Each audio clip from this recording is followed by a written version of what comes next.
Oh, what is up, everybody? 67 here, and today's video is way different than I imagined it to be. Basically, today's video is supposed to be like a vlog from traveling to LA to the Bay Area, talking about some fun news stuff. Or not fun, but like some very relevant, prevalent news stuff, and then, you know, doing some Bay Area Pokemon Go. And then I sat down to record the news portion of this video and ended up ranting for like 15, 20, 25 minutes. And then I chopped that down to 12 minutes, and the video would have been too long if I would have done anything else. So, today's video is a rant. It was supposed to be a travel vlog. It is now a rant. So tomorrow's video will be a fun travel vlog where we open up the brand new research box because that is now out. So stay tuned for that video because that's coming tomorrow. But today, again, we've got a bit of a controversial rant. So give me your thoughts and opinions on everything I talked about today in the comments because it's one of those videos. All right, enjoy my rant.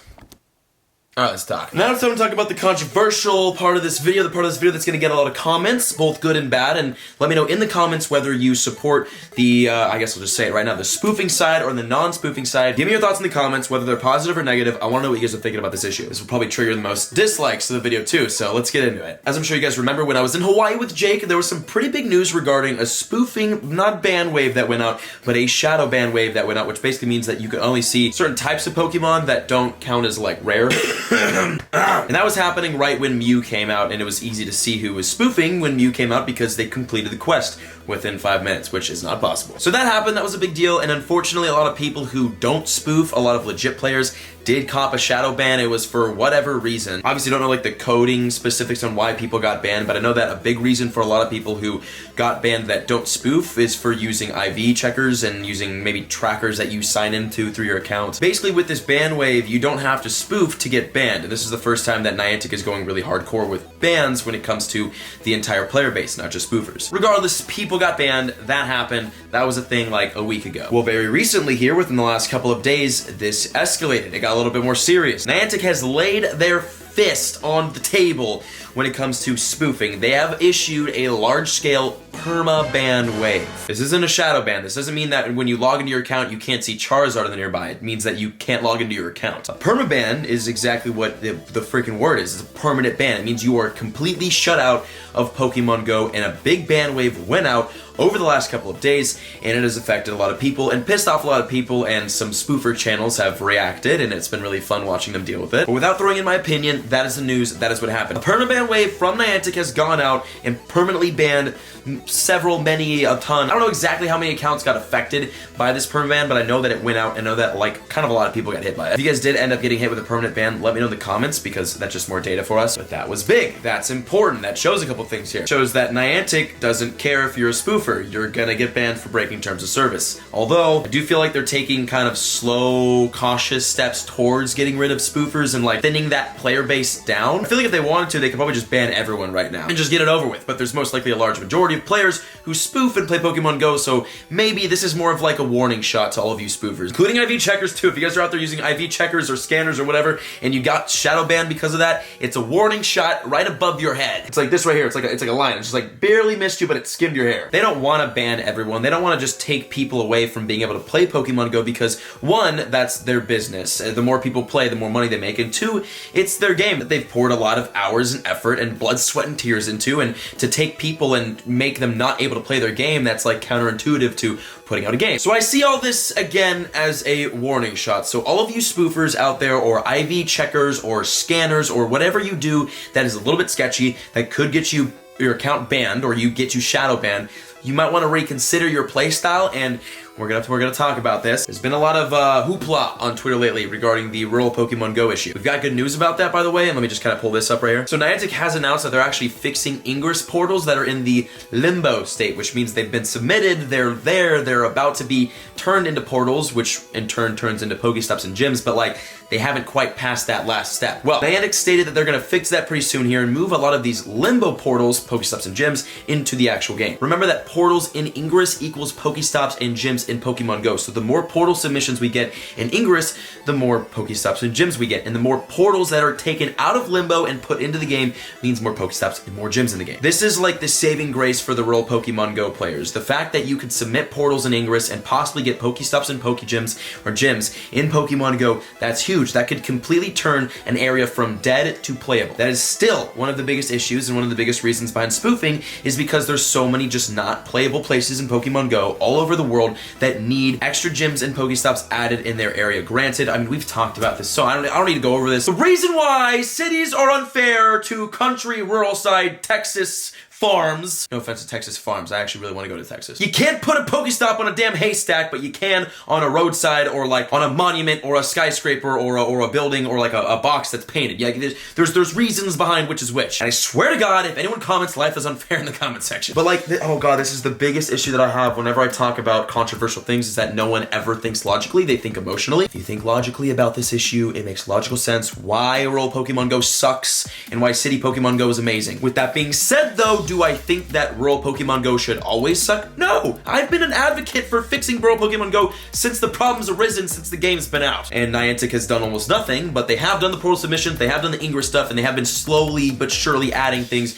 and Pokestops and gyms into the game, into places. They haven't been doing it quick enough. They need a more efficient system. They suck at this. I'm being harsh right now because this is starting to really annoy me because it's becoming a thing again, and people like myself, Nick Reversal, are getting the backlash of it on Twitter. Rural players, we're not against you. We're for you. We're with you. It's just there's logical thinking that goes into we're trying to explain why the game is why it is. But remember, we are battling the same fight here. I want more of you to be able to play in your area because that means you'll stay with the game longer, which means we all have a longer career. It also means that I can visit your areas and meet you guys in different states and places across the world and not have to worry about, will this place only have one Pokestop? How will I make a video in this town if there's one gym and one Pokestop in a 1 mile radius? Trust me, the rural Pokemon Go issue affects me too, especially when traveling. I actually want to read some tweets from a Twitter account that I'm not going to name the ad of because I don't like them nor support them, so I'm not going to give them a view, but I'll read their tweet and talk about their ideology. They're going to know exactly who they are when they see this video, and I hope it annoys them that I didn't show their at. So Nick, Trainer Tips, tweeted something about the Yokohama event. By the way, it's not happening in Japan this year, which means the Pokemon Go Japan event, the Japan event for Pokemon Go isn't a thing, but it means that like our big awesome YouTuber to Japan trip that we had planned might not happen. We're working on it. I really hope it does. I miss Japan. He tweeted something about that, and then completely unrelated, some just freaking ass, some gloom, some unshiny Murkrow, because they're annoying and I hate seeing them, replied saying, "You told Niantic via video that maps and trackers give unfair advantages to some trainers, and Niantic decided to change API and stop all mappers in a week. Can you please help some spoofers turn legit by asking Niantic to provide equal gaming experience to both rural and city players?" That's how I felt when I read that. And then a picture was linked that said, "Niantic is #1 greedy and unfair company. Niantic knows players are living in rural and semi-urban areas, don't spend much money on video games, and that is why they have installed only a few Pokestops and gyms in rural areas in comparison to city areas, so trainers are forced to buy lures and incense to enjoy Pokemon Go like city players. Niantic is not giving equal gaming experience to city and rural players, and thus its #1 unfair gaming company, Pokemon Go, has become a total pay to enjoy game." And I know there's a lot of people who are going to read that and be like, yeah, he is right. Actually, my reply to this was, "You're like the demographic of Pokemon Go players that's too ignorant to see logic and too self-righteous to believe what you do is wrong. The rule issue is still an issue. At the same time, you're still breaking the rules of the game." Basically, this guy was very, very mad because the maps and trackers got shut down. The spoofer ban wave went out, so this guy probably got a ban. And he was angry because he was cheating. And Niantic banned him because he was cheating. Do you see the logic here? You see how this works? Another tweet from him was, "You went to meet Niantic employees a few weeks ago. If you really cared about the whole Pokemon Go community, you could have told them how they are unfair to rural players, how rural players are suffering since 18 months. Can I say one thing about this damn relationship with Niantic? We can't just walk in the office and be like, "Listen, John Hankey, you need to fix this right now." That's not how this works. So to everyone that is like, "Oh, these YouTubers are so terrible because they're not fixing our issues." Bro, we can't fix your issues. Only Niantic and Pokemon Go can fix your issues, and the only way that they see your issues is by the community raising awareness. So the rural Pokemon Go issue, we've tried to raise support, we've tried to bring the community out and about, and we do, and we make this issue known. Niantic sees it, they're working on it, they're doing it in the portals. They should do a faster job, but you guys know how freaking Pokemon Go does things. It's not quickly. Well, lately they've been doing stuff pretty good, but they do have to fix these issues. And even Nick's reply to that was basically saying that, like, you know, maps and trackers bring a certain positive aspect to this game. There needs to be a way to be able to pause. I don't know, he did, that's what he said. My input on this is that there needs to be a way to implement what maps and trackers do into Pokemon Go without having to ban people, but still helps people out. If you guys didn't know, actually you're nearby now filters Pokemon by rarity. If there's a Pokemon around you that you don't have in your Pokedex, it will show up in your nearby over other Pokemon. The nearby system has pretty much been fixed. I would much rather see a filtration system added to the nearby, but what they did now with this whole new algorithm, it definitely helps. Couple things I want to make here, and this is from the logical business end point of view. Niantic is a business. They need to make money. They make significantly more money off of city players than they do off of rural players. Just because you're a rural player, I don't think you're spending more money than everyone else. Do you know how much money I spend on this game? And I live in the best area for Pokemon Go on the West Coast, and I spend a lot of money on this game. Granted, I play it for a living, but it's just to keep incubating. Dude, I haven't incubated eggs, and I can't tell you how long. I'm still spending money on this game though. Rural places being slower for Pokemon Go isn't a money grab move. That doesn't make sense. You want to see a money grab move? Go in your shop and look at the boxes. Although those boxes have actually like stupidly good deals, but like, it's a money grab move. Come on, I mean, it's a deal. You're gonna buy it, right? I bought like 4 of them. If you want to point a finger at Niantic and be like, you guys are doing a money grab right now, that is when they put the special boxes in shop. You have to be a different kind of stupid to be like, dude, Niantic's a money grab company because they're making rural players play more because they don't put Pokestops and gyms in rural places. Bro, it's logic! How about this? How about you go take pictures of 3 separate haystacks and light posts, send it to the Ingress portal submission, and see if you can get a Pokestop or a gym. I'm not offending anyone, am I? I don't mean to like offend people when I say that's more of like a joke. Maybe I'm poking a little bit of fun at people who complain at me, but like if you're one of those people who live out in the rural areas and you guys think I'm making fun, don't think I'm making fun. I'm just trying to explain to people who aren't good at listening or understanding or using logical thinking. I've been seeing some Twitter arguments between Reversal and another YouTuber. I'll say his name. I'll take a shot because I don't really care. Jono. These are my least favorite type of people in Pokemon Go. Jono represents the type of people who are like,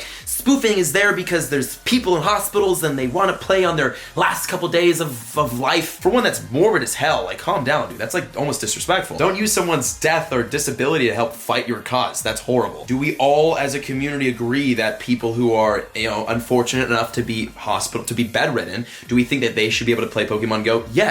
What has Niantic done to make that happen? If you ever go to a hospital, it's a hub. There's always a gym, there's always Pokestops, and there's always a fat spawn cluster right on top of that because Niantic knows people might be bedridden who play Pokemon Go. So they load up hospitals with Pokemon, with in-game stuff to do. Every hospital I've ever been to has been a hub for Pokemon Go. It's like rest stops or gas stations, you know, there's always gonna be stuff there. It's kind of a random place for a lot of stuff to happen, but they make these point of interest. Now, yes, if someone's bedridden, it's gonna be hard for them to get up and go do a legendary raid or get Mew, but like, the whole focus of the game is getting up and going out. So don't think Niantic is just completely avoiding or just like putting people who are disabled aside. They're not. I can't tell you how many level 40s I've met that can't walk, that are in a wheelchair for the rest of their life, that are paralyzed, and they don't spoof, they get out, they get the legendary raids done, they have their Mew, they're level 40. I've met too many people all over the world who have overcome excuses to submit to them. And I hate seeing people use other people's disability as a manipulative strategy to gain exposure on YouTube, to gain views on YouTube, to gain support on YouTube. Basically tries to be an advocate for a community he doesn't really care about, just, you know, it gets some views, exposure. And then FSU's still doing his thing, he's got his fan base and his spoofer world, and that's just a whole nother thing. And I just went on a humongous 10-minute rant, and I have to edit all this and upload it within the next half hour, so I'm gonna stop talking. As time goes on with this game, I begin to care less about how people perceive me or think of me and my opinions, because whatever, dude. This is the hardcore Pokemon Go community now. I can say what I think because what I think is represented through the community. So that Twitter account that I read tweets from, suck one, Jono, suck two. We out of here. And if you are a spoofer, if you are a person who uses trackers, who uses maps, who uses IV checkers, I would highly recommend that you take Niantic's warning seriously because they're now starting to issue serious big boy bans. So watch out, guys. Be careful. Have fun out there, and I will see you all in the next video. I'm peacing out because I got a busy day. Love you all. Deuces.